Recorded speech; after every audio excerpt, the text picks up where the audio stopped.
Hello mga kabi, good morning. Sa inyong lahat, nandito na naman tayo para sa ating journey as a VA and an appointment setter. Kung may mga nagtatanong po, ano po yung ginagawa ko or paano ako nag-start as a VA. So, nag-start po ako sa corporate. Corporate po yung pag nasa office ka, yung nagtatrabaho sa mga company, ganun. Pag VA ka na, parang it's either nasa agency ka, kinuha ng agency para mag-work from home, or direct ka sa client. On my end po, hindi po ako direct sa client, pero yung agency ko po ang direct sa client. So, paano nga ba ang trabaho ko? Actually, the reason I am providing you this information po is meron po isang nag-suggest sa akin na kaibigan ko na nag-follow sa akin and nag-subscribe na rin sa channel ko na gawin ito. And actually, that's a good idea po, right? So, as an appointment setter, what I'm doing po is let's say for example, may problem ka sa ipin o sa ngipin, sa dental. So let's say for example, may nakita ka sa ad sa Facebook na nag-ano sila ng dental implants. So syempre, itatap mo yung link na yun. So pag natap yung link na yun, pupunta sa database ng company na interesado ka na magpa-consult para sa dental implant, or gusto mong malaman more ano ba yung dental implant. So kami as an appointment setter, since nag-tap ka dun sa link na yun, tatawagan ka namin. Okay? Pag tinawagan ka namin, sasabihin namin, hello, I'm calling on behalf of ganyan. This is in regards with your inquiry for dental implants. Parang ganun. So, how many dental implants you might be needing? Parang ganun yung, parang yung opening spiel. Tapos, pag sinabi ni prospect ang tawag sa mga customer. Kasi nga, dapat mo silang ma-set up ng consultation doon sa dentist. Right? Sana nagigets nyo. So, pag sinabi ni prospect na, yes, I'm actually interested for the consultation. So since kami na nagpo-provide ng financial assistance para sa mga gusto magpa-dental implants, i-schedule namin yung appointment sa dentist. But the catch is, si client or si prospect, kailangan nilang mag-provide ng parang deposit.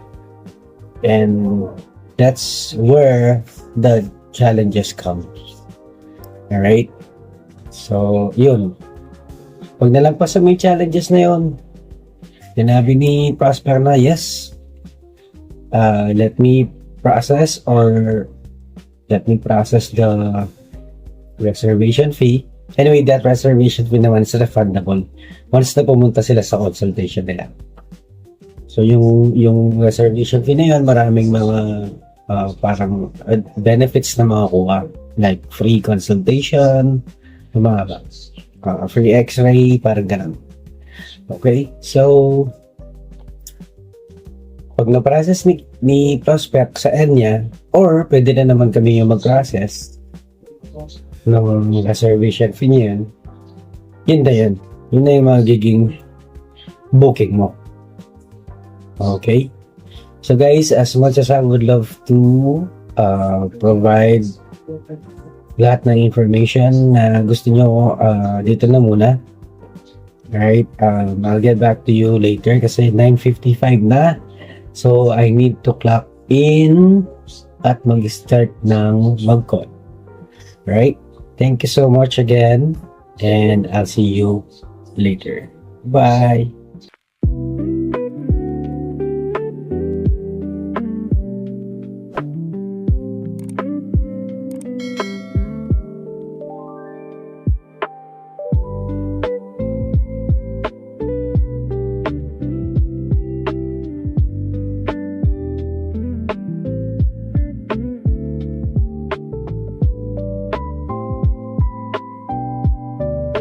Guys, kung napapansin nyo, halos hindi ako nagsasalita sa during calls na pinapakita ko is because most of our prospects or customers siguro nagtatrabaho, hindi sila sumasagot. So, we're just reaching yung mga nila, voicemail nila. So, halos wala kami makausap.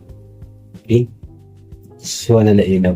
Ba, kasi kala nyo, hindi talaga ako nagtatrabaho. Tatrabaho ako, guys. So, pag ganun, ginagawa namin is, nag-left na lang kami ng text message. May mga na ako dito, kaya pinaka-paste ko na lang. Alright? I'll get back to you.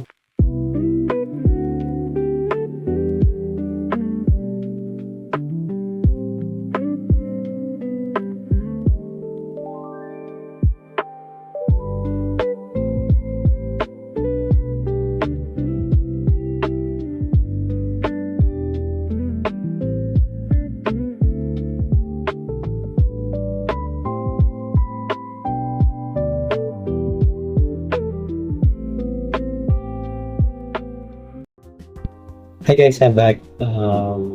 Mag-meeting na kami niyan. First half.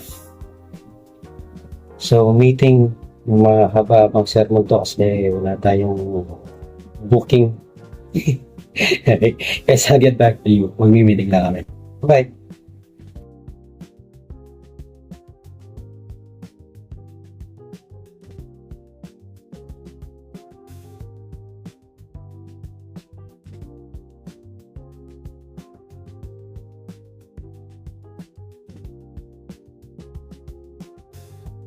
And guys, tapos na yung meeting. So, magdadaan na ulit. At mayroong power hours. Tapos, $5 now every booking. Till 3 a.m. Sana makuha tayo guys. Thank you. I'll get back to you guys. Dahil na ako.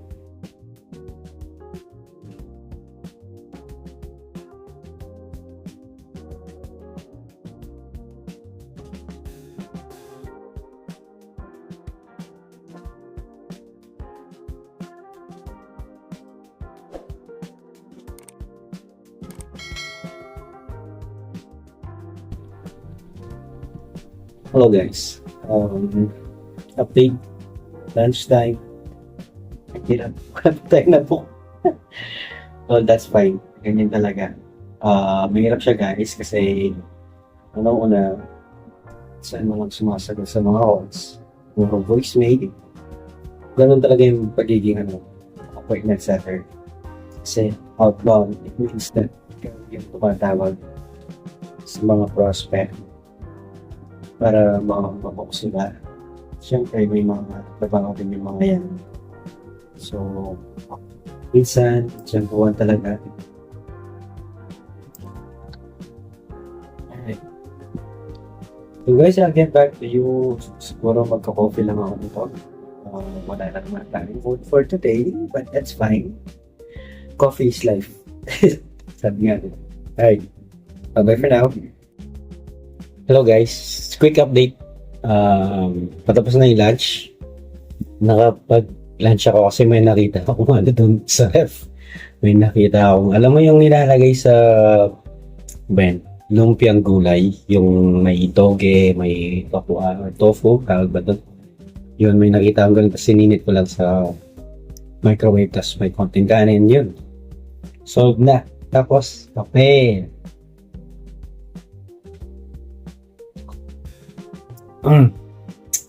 So, time check natin, 3:54. YouTube lang, pag lunch ko, ganyan. Tapos, kung may mahigit ang pagkain, kakainin ko. And, mga 4 o'clock, balik na ako sa calls. Yung pinapanood ko is usually si Doggy, yan, si Nakong TV. Dati may pinapanood ako isa, kaso medyo nag-iba na yung niya sa buhay eh. Kilala niyo siguro yun. Basta na-focus kong panoorin kung di si Doggy, si si Kong TV. But lately, may napapanood akong medyo magagandang mga vlogs kay Ivana Alawi tsaka kay Jelay Andres. So, grabe no. Ang dami palang pinagdaanan ng mga YouTuber na yun. Lalo na kay Jelay Andres. Ang lupit ng mga pinagdaanan niya, pero tingnan mo naman hanggang ngayon. Alam mo yung inaano niya yung sarili niya. Nabalik niya yung sarili niya sa pagbablog. At siyempre, na-maintain nila yung mga kagandahan nila. Alright. So guys, I'll be back na. Baka kasi questionin ako, bakit may YouTube yan sa PC mo? Yeah, okay lang yun. Hindi naman nila natin raise. Okay? Thank you guys. I'll get back to you later. Sana makabok tayo kahit isa man lang or dalawa. Bye-bye.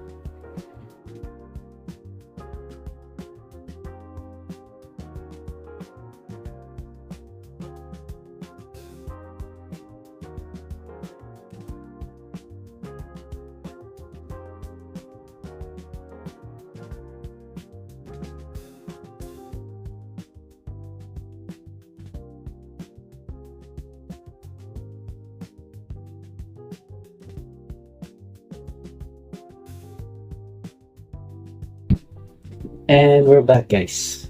Okay. End na ng shift. So, 7 a.m. Guys, wala na naman tayong na-book.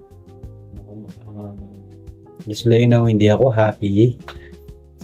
Pero okay lang yun. Kasi, hindi naman nag-iisa. Dami namin hindi nakapag-book. So, basically, the whole shift. So, 10 yata kami or 11 na VA sa client na to, pero 3 lang yung nakabook at hindi tayo kasali sa mga inalan. So I think I'll just end this video na. So masyado na kasi siyang mahaba. If you do have suggestions or any comment, open naman ako doon. Any feedback as well. Alright, I'm very receptive pagdating sa feedback. So, thank you so much sa patuloy na pagsuporta at sa mga di pa nagsasubscribe, nagpa-follow. Follow na kayo. If you do have questions, just let me know. Pwede kayo mag-comment dyan or any suggestion. Pwede kayo mag-comment dyan. Again, thank you so much. This is Red and this ends the VA journey day number 5. Have a wonderful day. Bye-bye. Good morning.